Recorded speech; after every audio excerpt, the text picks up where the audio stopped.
कुछ कविताएं, कुछ कहानियाँ, कुछ रचनाएं ऐसी होती हैं जो अपने संदेश से आपको सोचने पर मजबूर कर देती हैं। लेकिन जब ऐसी ही रचनाएं किसी पुरानी ग्रंथ से, वेद से, उपनिषदों से निकाल कर पुनर्रचित की जाती हैं तो वो सिर्फ आपको नहीं बल्कि आपकी आत्मा तक को झकझोर देती हैं। ऐसी ही एक रचना है श्री रामधारी सिंह दिनकर जी की रश्मि रथी। आज श्री रामधारी सिंह दिनकर जी के जन्मदिन के अवसर पर मैं आपके सामने प्रस्तुत कर रहा हूँ रश्मि रथी के तृतीय सर्ग से दूसरा खंड, जिसे कहते हैं कृष्ण की चेतावनी। कृष्ण की चेतावनी असली मायनों में है क्या?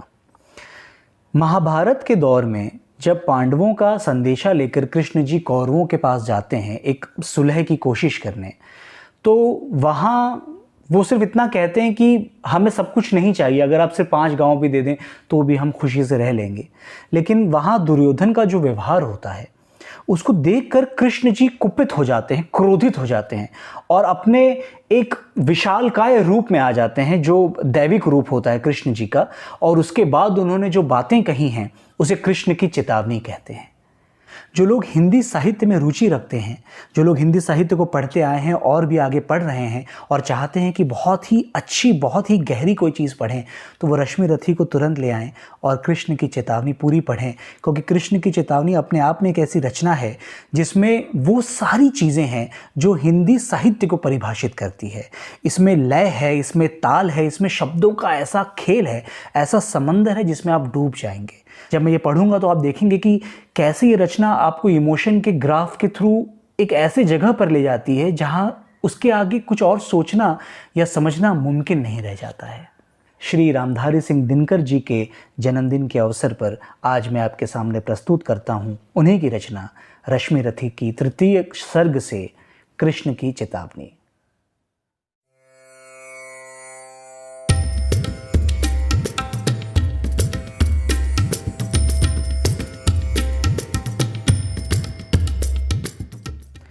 वर्षों तक वन में घूम घूम, बाधा विघ्नों को चूम चूम, सह धूप घाम पानी पत्थर, पांडव आए कुछ और निखर। सौभाग्य न सब दिन सोता है, देखें आगे क्या होता है। मैत्री की राय बताने को, सबको सुमार्ग पर लाने को, दुर्योधन को समझाने को, भीषण विध्वंस बचाने को, भगवान हस्तिनापुर आए, पांडव का संदेशा लाए। यहाँ कृष्ण जी कहते हैं, दो न्याय अगर तो आधा दो, पर इसमें भी यदि बाधा हो।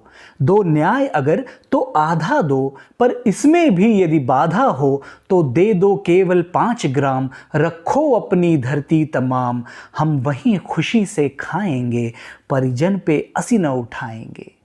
दुर्योधन वह भी दे न सका, दुर्योधन वह भी दे न सका, आशीष समाज की ले न सका। उल्टे हरि को बांधने चला, जो था असाध्य साधने चला।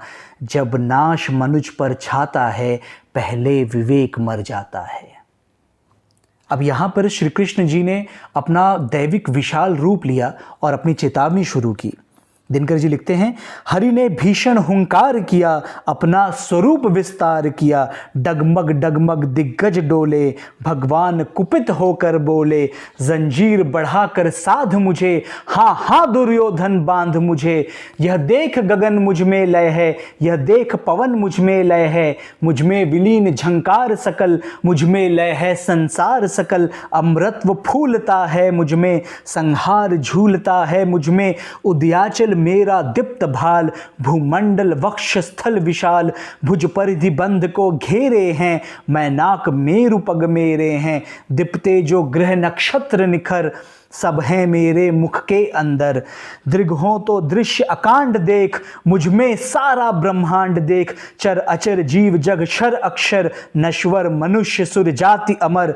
शतकोटि सूर्य शतकोटि चंद्र, शतकोटि सरित सर सिंधु मंद्र। शतकोटि विष्णु ब्रह्मा महेश, शतकोटि जिष्णु जलपति धनेश। शतकोटि रुद्र शतकोटि काल, शतकोटि दंडधर लोकपाल। जंजीर बढ़ाकर साध इन्हें, हाँ हाँ दुर्योधन बांध इन्हें। भूलोक अतल पाताल देख, गत और अनागत काल देख, यह देख जगत का आदि सृजन, यह देख महाभारत का रण। मृतकों से पटी हुई भू है, पहचान कहाँ इनमें तू है। अंबर में कुंतल जाल देख, पद के नीचे पाताल देख, मुट्ठी में तीनों काल देख, मेरा स्वरूप विकराल देख। सब जन्म मुझी से पाते हैं, फिर लौट मुझी में आते हैं। जिह्वा से कढ़ती ज्वाल सघन, सांसों में पाता जन्म पवन।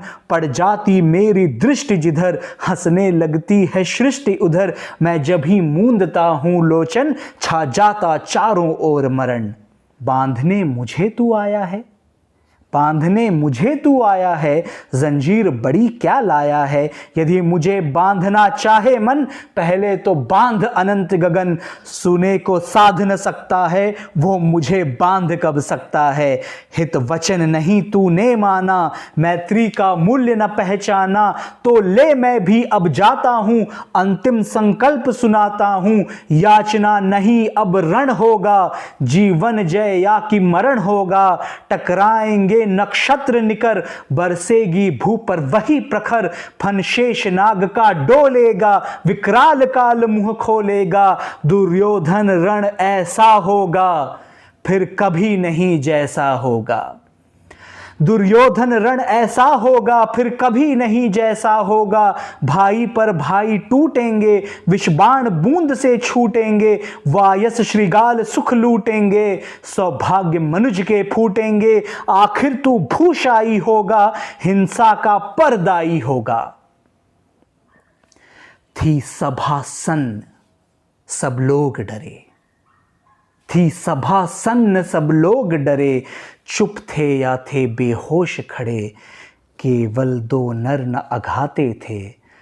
धृतराष्ट्र विदुर सुख पाते थे, कर जोड़ खड़े प्रमुदित निर्भय। दोनों पुकारते थे जय जय। इसके बाद कुछ कहने जैसा नहीं रह जाता। अगर आपको वीडियो पसंद आया हो तो चैनल को सब्सक्राइब करें। धन्यवाद।